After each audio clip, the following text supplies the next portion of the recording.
ಸರ್ಕಾರಕ್ಕೆ ಇವತ್ತು ಮತ್ತೆ ಒಂದು ಪತ್ರ ಬರೆದಿದ್ದೀರಿ.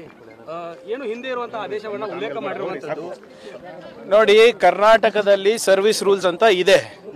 ಆ ಸರ್ವಿಸ್ ರೂಲ್ ಪ್ರಕಾರ ಎಲ್ಲ ಸರ್ಕಾರಿ ನೌಕರರು ಕೆಲಸ ಮಾಡಬೇಕು ಅಷ್ಟೇ.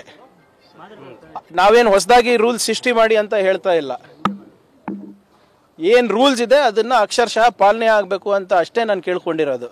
ಅದು ಪಾಲನೆ ಆದರೆ ಸಾಕು ಅಷ್ಟೇ. ಇವರೆಲ್ಲ ಈಗ ಸರ್ಕಾರದಿಂದ ಸಂಬಳ ತಗೋತಾರೆ, ಇಂಥ ಸಂಘಟನೆಗಳ ಜೊತೆ ಓಡಾಡ್ತಾರೆ. ಈ ಸಂಘಟನೆ ಯಾವ ರಾಜಕೀಯ ಪಕ್ಷದ ಜೊತೆ ಜೋಡಣೆ ಆಗಿದೆ ಹೇಳಿ? ಪೊಲಿಟಿಕಲ್ ಅಲ್ವಾ? ಪೊಲಿಟಿಕ್ಸ್ನಲ್ಲಿ ಪಾರ್ಟಿಸಿಪೇಟ್ ಮಾಡ್ಬೋದಾ? ಪೊಲಿಟಿಕಲ್ ಪಾರ್ಟಿ ಆ್ಯಕ್ಟಿವಿಟೀಸು ಅಥವಾ ಅಲೈಡ್ ಆ್ಯಕ್ಟಿವಿಟೀಸ್ನಲ್ಲಿ ಪಾರ್ಟಿಸಿಪೇಟ್ ಮಾಡ್ಬೋದಾ ಸರ್ಕಾರಿ ನೌಕರು? ಇಲ್ಲಿ ನೋಡಿ, ಇಲ್ಲಿ ನೀವು ಎಷ್ಟೆಲ್ಲ ಬೈತಾ ಇದ್ರಲ್ಲ ಬಿ ಜೆ ಪಿಯವ್ರು ನನಗೆ. 2013 ಆದೇಶ, 2013 ಆದೇಶ ಮಾನ್ಯ ಜಗದೀಶ್ ಶೆಟ್ಟರ್ ಅವರು ಅವಾಗ ಮುಖ್ಯಮಂತ್ರಿಗಳಿದ್ರು. ಅವ್ರ ಆದೇಶ ಹೊರಡಿಸಿರೋದು ಏನು? ಸರ್ಕಾರಿ ಶಾಲೆಗಳಲ್ಲಿ ಸಿಲೆಬಸ್ ಬಿಟ್ಟು ಶಿಕ್ಷಣದ ಹೊರತುಪಡಿಸಿ ಬೇರೆ ಯಾವುದು ಚಟುವಟಿಕೆಗಳಿಗೆ ಅವಕಾಶ ನೀಡಬಾರದು ಅಂತ. ಅಂದರೆ ಇವಾಗ ಇವರು RSS ಆದ್ರಲ್ಲ ಮತ್ತೆ ಬಿ ಜೆ ಪಿಯವರು.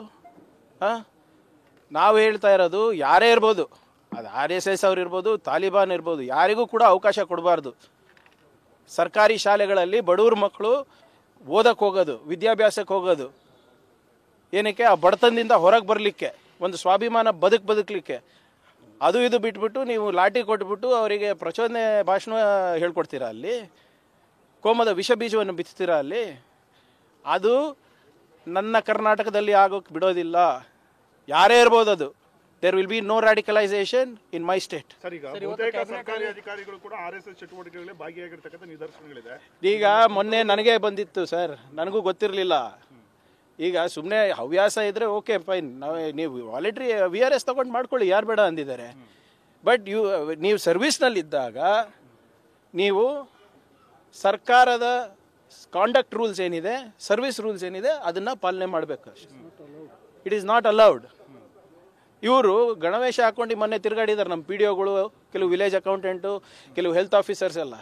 ಅದೆಲ್ಲ ಮಾಹಿತಿ ಬಂದಿದೆ ನಮಗೆ. ಆಗಲೇ ನಾನಂತೂ ನಮ್ಮ ಇಲಾಖೆದು ನೋಟಿಸನ್ನು ಜಾರಿ ಮಾಡಿದ್ದೀನಿ. ನಾನು ಇವತ್ತಿಲ್ಲ ನಾಳೆ ಅವ್ರು ಸಸ್ಪೆಂಡ್ ಆಗ್ತಾರೆ. ನೋಡಿ, ಕ್ಯಾಬಿನೆಟ್ನಲ್ಲಿ ಏನು ಪ್ರಸ್ತಾವನೆಗಳು ಬರಬೇಕು, ಏನು ವಿಚಾರಗಳು ಬರಬೇಕು, ಅದು ಮಾನ್ಯ ಮುಖ್ಯಮಂತ್ರಿಗಳ ವಿವೇಚನೆ. ನಾನು ಮಾನ್ಯ ಮುಖ್ಯಮಂತ್ರಿಗಳಿಗೆ ಪತ್ರ ಬರೆದಿದ್ದೇನೆ. ಅದಕ್ಕೂ ಸಕಾರಾತ್ಮಕವಾಗಿ ಸ್ಪಂದನೆ ಸಿಕ್ಕಿದೆ. ಏನಿದ್ರೂ ಕೂಡ ಕಾನೂನಡಿನಲ್ಲಿ ಸಂವಿಧಾನಿಕವಾಗಿ ನಾವು ಮಾಡಬೇಕಾಗುತ್ತೆ. I am not an extra constitutional authority and nobody is. Sir, ಆಮೇಲೆ ಈಗ ವಂತಿಗೆ ಕೊಡುವಂಥದ್ದು, ಸಹಾಯ ಮಾಡ್ತಕ್ಕಂಥದ್ದು, ಅವರು ಪರ್ಸನಲ್ ಆಗಿ ಮಾಡ್ತಕ್ಕಂಥದ್ದನ್ನ ಈಗ ಯಾವ ಥರ ಮಾಡಿ ಸರ್? ನೀವು ಯಾವುದೇ ಸಂಘಟನೆಯಲ್ಲಿ ವೈಯಕ್ತಿಕವಾಗಿ ನಿಮಗೆ ಆಸೆ ಇದ್ದರೆ ಹೋಗಿ ಸೇರಿ, ಸರ್ಕಾರಿ ನೌಕರಿ ಬಿಟ್ಟು ಸೇರಿ. ಯಾಕಂದರೆ ನೀವು ಒಂದ್ಸರಿ ಸರ್ಕಾರಿ ನೌಕರಿಗೆ ಬಂದಾಗ ನಿಮ್ಮದಾದಂಥ ಒಂದು ಸರ್ವಿಸ್ ರೂಲ್ಸ್ ಇದೆ, ಕಾಂಡಕ್ಟ್ ರೂಲ್ಸ್ ಇದೆ. ಈಗ ಒಂದು ಸಂಘಟನೆ ಯಾವುದು ಒಂದು ರಾಜಕೀಯ ಪಕ್ಷಕ್ಕೆ ಬೆಂಬಲ ನೀಡುತ್ತೆ ಅಂದರೆ ಅದಕ್ಕೆ ನಾವು ಹೋಗ್ಬೋದಾ? ಅದು ಕಾಂಗ್ರೆಸ್ದೇ ಇರ್ಬೋದು.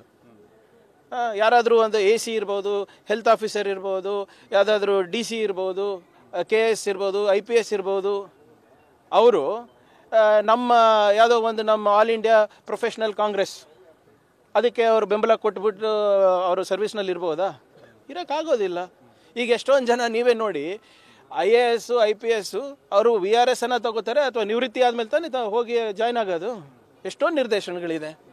ಸರ್ವಿಸ್ನಲ್ಲಿದ್ದಾಗ ಯಾರಾನ ಅವ್ರ ಬಣ್ಣ ಬಯಲಾಗಿತ್ತಾ?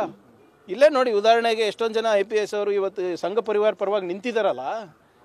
ಸರ್ವಿಸ್ ಇದ್ದಾಗ ಸಂವಿಧಾನದ ಪಾಠ ಹೇಳ್ತಾ ಇದ್ರು, ಜಾತ್ಯತೀತ ತತ್ವದ ಪಾಠ ಹೇಳ್ತಾ ಇದ್ರು.